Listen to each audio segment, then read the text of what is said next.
Hi guys, this is Joe from PrepAgent. One thing we did a long time ago, which we did not resume, was the questions of the week. And that's something that we want to pick up again because I think it's really helpful. Our Facebook group has gotten extremely popular. I think we're at about 17,000 people in that group as of today, which is February 18th, 2020. And in that group, there's a lot of questions that people ask, and sometimes it's hard for us to get to all those people's questions. So at the end of the week, I want to review all the questions that are asked in that group and pick out some questions that I think are really good that could help everybody pass the real estate exam. Things that are not really specific to any one person or region or questions that are really going nowhere, but rather questions that are really helpful for everybody, and then I could take a little time to explain every Monday, all right, the answers to those questions, and then I'll post it so everybody could see. I will post it to Instagram, YouTube, and the Facebook group so you all could enjoy and learn something new from each other. So that is going to be our questions of the week. So let me start. Last week we got 3 questions I want to go over. And the first one is a foreclosure and a trustee sale the same thing? So foreclosure and a trustee sale is not the same thing because a trustee sale is a type of foreclosure. Foreclosure is the bank's way of getting their money back when you do not pay them their money after they make you a loan. There's 2 ways they could do it that you learned for the real estate exam. You have your trustee sale and you have a judicial foreclosure. Judicial foreclosure through the courts tend, generally speaking, to be much more expedient as they go after your home, and then there's a 1-year right of redemption for you to get the home back. A trustee sale is a 3-party system where you have a trustor, trustee, and beneficiary, and then when you get the loan, you give your legal title to the trustee. Then if you don't pay, the beneficiary, which is the lender, notifies the trustee, and they begin a trustee sale, which is when you get 3 months notice. And then after 3 months, they do an auction, and you're basically in a race to get your own house.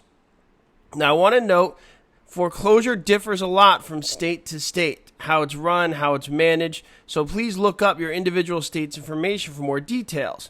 But to answer that question, that a trustee sale is the same as foreclosure, no, it's a type of foreclosure.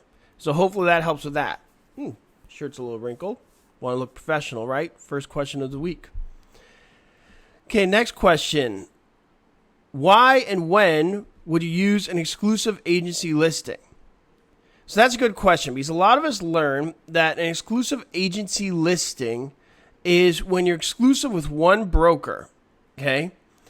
But as the seller, you have the right to sell it yourself and not pay a commission. And people ask, why would you do that?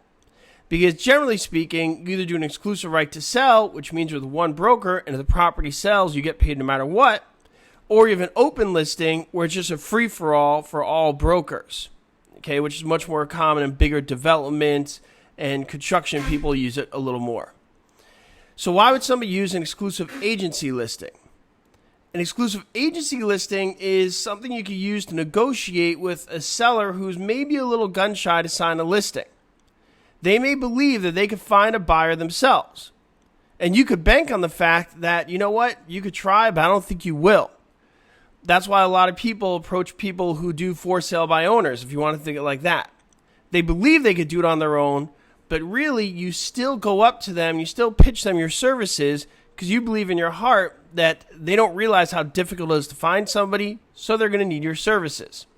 So an exclusive agency listing, you could go to them and say, hey, if you find a buyer yourself, great. But I will still work on this, and I'll believe I'll find a buyer for you that will get you more money and be more catered to what you want than anybody you will find yourself. Okay? Now, obviously, the danger of that is you have to prove that you found the buyer and they did not. But in short, to answer that question, it's a negotiating tactic that you could use to get somebody to sign with you where they may not feel totally comfortable with giving you an exclusive right to sell listing, is they may want that out in case they find somebody themselves. Okay, next question I got here. What is the difference between a straight note and interest only? So we learned about amortization. Amortization is paying off your debt. We learn about amortization tables, which is that monthly payment. So list of that monthly payment. So then you learn about negative amortization, whereas when you don't pay off the interest, your debt goes up. And what we're referring to here is a straight note, which is interest only, and they are the same thing.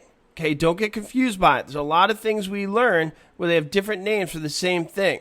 Frustrating, I know. So interest only means you're just paying the interest. So I lend you $100 at $2 interest a month, and you just pay the $2. So therefore, the debt stays the same.